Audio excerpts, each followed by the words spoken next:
billionaires. That's 2.5 billion people out of work. Technological unemployment.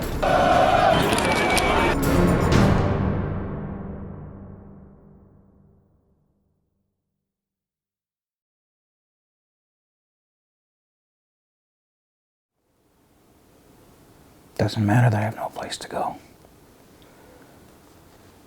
Still gotta get up and get moving. Every day.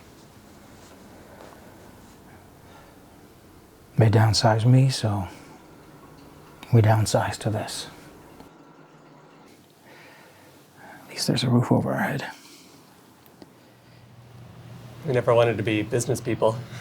It's the technology that we were passionate about. You just get thrust into this role where you've developed this technology, and all of a sudden it's a business. All of a sudden it's a corporation. All of a sudden you have 40,000 employees and you're a billionaire. And the business side is obviously important, but the more that takes over, the less time you get for the technology. How do you solve that?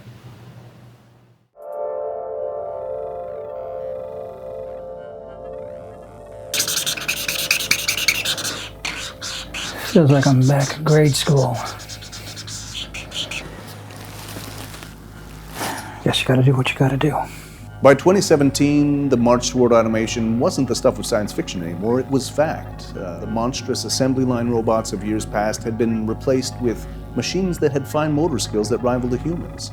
47% of jobs were lost within the next 5 years. That's 2.5 billion people out of work. It's a tidal wave. All the non-employer businesses like Uber and Airbnb, they just accentuated the slide. Uber drivers took over for cabbies. Soon, Uber drivers got replaced by self-driving cars. After email, we thought postmen would still be necessary because of packages. You couldn't send a physical product online. Then, 3D printers started rolling out. Amazon came up with drone delivery. Airship distribution centers. Where's your postman now? And what we need now are jobs, because we've looked to leaders of industry, we've looked to the politicians, and no one has solutions. Ban the bots! Ban the bots! Ban the bots! Ban the bots! But Karl Marx was right. Not about everything, but he saw a day coming when automated industry would free human beings from conventional work. He was a little off on the timeline, but a little over a century later, and we're here. What John Maynard Keynes called technological unemployment. There's no more work. Not much, anyways. If there were bread lines, the bread would be baked by automatic bakeries. When there's a riot, human police aren't on the front lines anymore. In a capitalist society where common man owns nothing, we had nothing.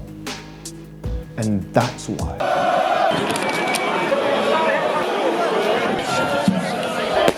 Automation means alienation. Automation means alienation. 5 years ago, my job got outsourced to India. Then when I finally got a job, it got automated. Where's the work?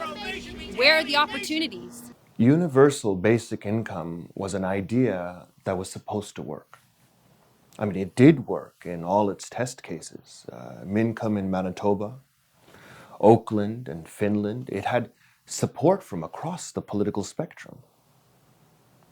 Until the voices that shouted down minimum wage shouted harder at minimum income. After we eliminated most of our frontline production staff, we realized that it didn't have to stop there. We began to look at other areas within the organization where we could make efficiencies. I think it was Weary who said it first, as a joke, I think. But, like, why not? It wasn't a joke.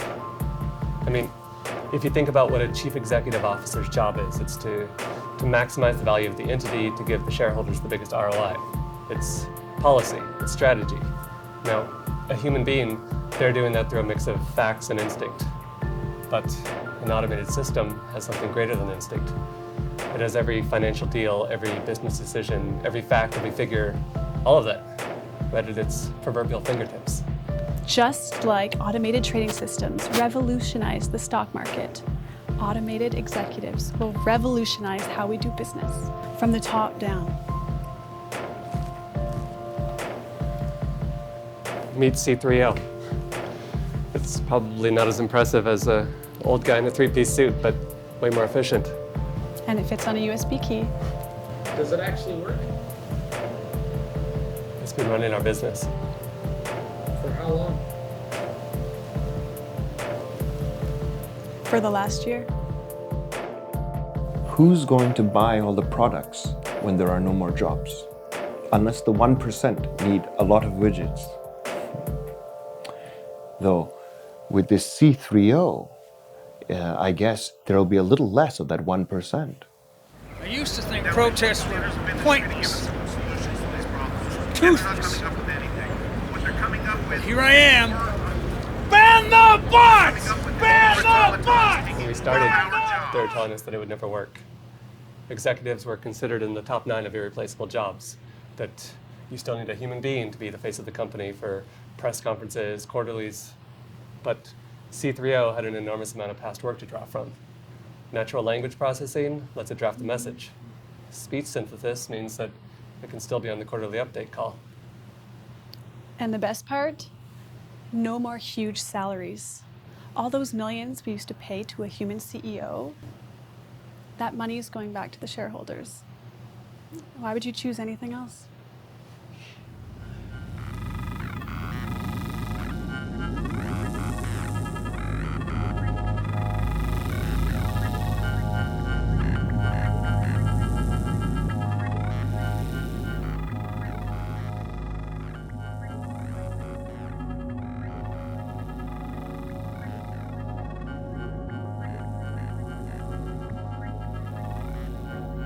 C3O, calculate the EBITDA for next quarter. Let me look into that for you, William.